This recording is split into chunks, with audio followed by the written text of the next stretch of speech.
Amory Lovins, co-founder and chief scientist of Rocky Mountain Institute. I'm talking about reinventing fire.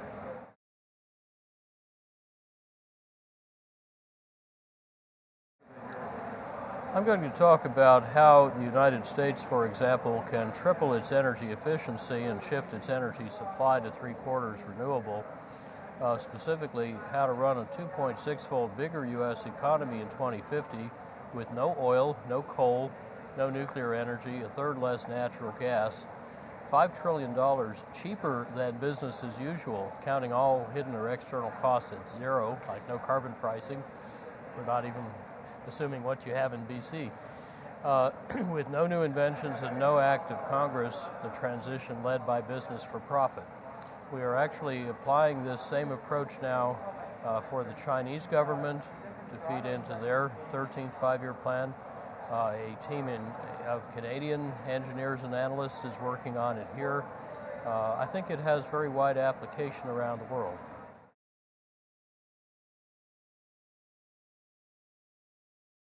Well, it's not a single technology, but it's rather a view in which we enlarge the boundaries of the problem to include what the solution requires, and we integrate all four sectors that use energy: transport, buildings, industry, and electricity. Turns out, for example, it's easier to solve the car and electricity problems together than separately. And we also integrate four kinds of innovation, not just technology and public policy, but also design, the way we combine technologies, and strategy, new business models, new competitive strategies. When you put all four kinds of innovation together, you get some really disruptive business opportunities, and it gets easier. You get more than the sum of the parts.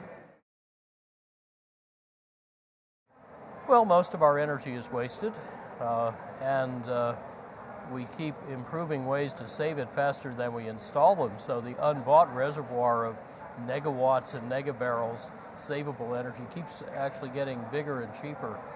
And at the same time, especially in countries that spend more effort defending old energy industries than growing new ones, we haven't been buying all the right kinds of supply that are actually cheaper, more resilient, more secure, cleaner, safer, work better, cost less than the traditional forms.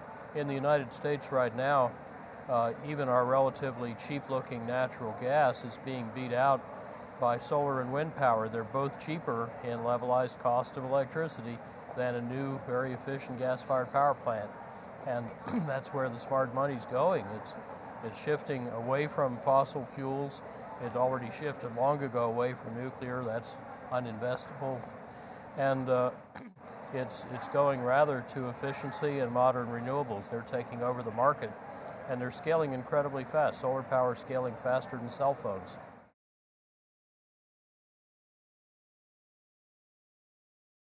Most of the waste shouldn't be generated in the first place. And it is incredible how far you can go with that. I once had a guy in my class who he hadn't taken out the trash for 2 years because he'd gotten his trash down to, I think, a 1/4 ounce per month. It was, I think, hearing aid batteries. And that was about it, because he was careful about packaging and about refilling his containers with bulk food at the store, and just not buying junk he would have to throw away. But of course, think about the flip side, which is the folks who sell you the stuff you're throwing away. I was once out back of a Walmart with the CEO of Walmart, Lee Scott, looking at a dumpster, and he realized he was paying for the stuff in that dumpster twice, once to buy it and once to throw it away. He said, "What should I do about this?" I said, "I think you should send it back to the vendors, to your suppliers on the next truck going back to get more stuff from them, and send it with a note saying, 'I'm not going to pay for this stuff next time. Only the goods, not the packaging, figure it out.'" And they did. They had phenomenal reductions in waste as a result.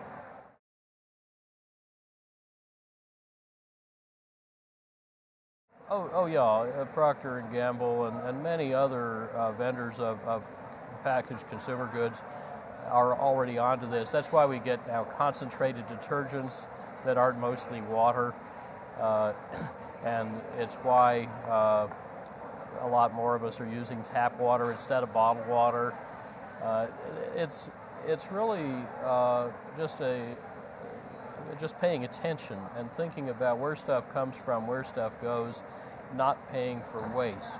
And if you turn waste into profit, you make an awful lot of money.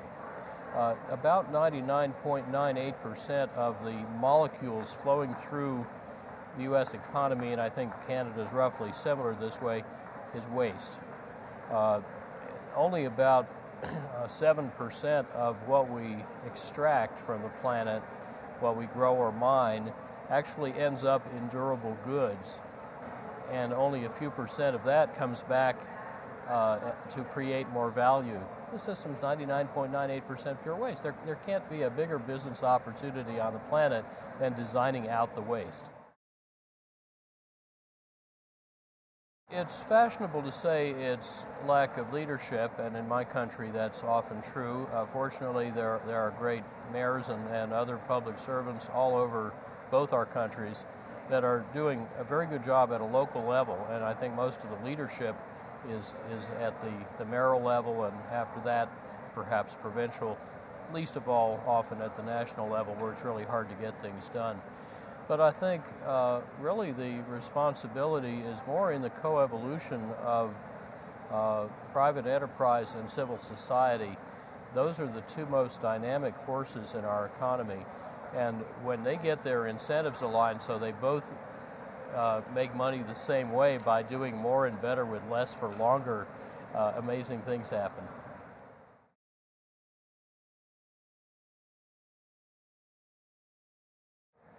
Someone asked Dana Meadows, do we have enough time to get out of this mess in one piece? And she rightly said, we have exactly enough time starting now. Or the architect, Bill McDonough, says negligence begins tomorrow, because now we know what to do. I ran into a remarkable elderly German reformer recently who said 2,000 years ago, a man said, forgive them, Father, they know not what they do. But he said, now we have to say, forgive them, Father, they do not what they know. So we need to pay attention. And I am neither optimistic nor pessimistic, because those are different sides of the same irresponsible and simplistic surrender to fatalism, treating the future as fate, not choice, rather than taking responsibility for creating the world we want. So I don't work out of mere glandular optimism, but in a spirit of applied hope.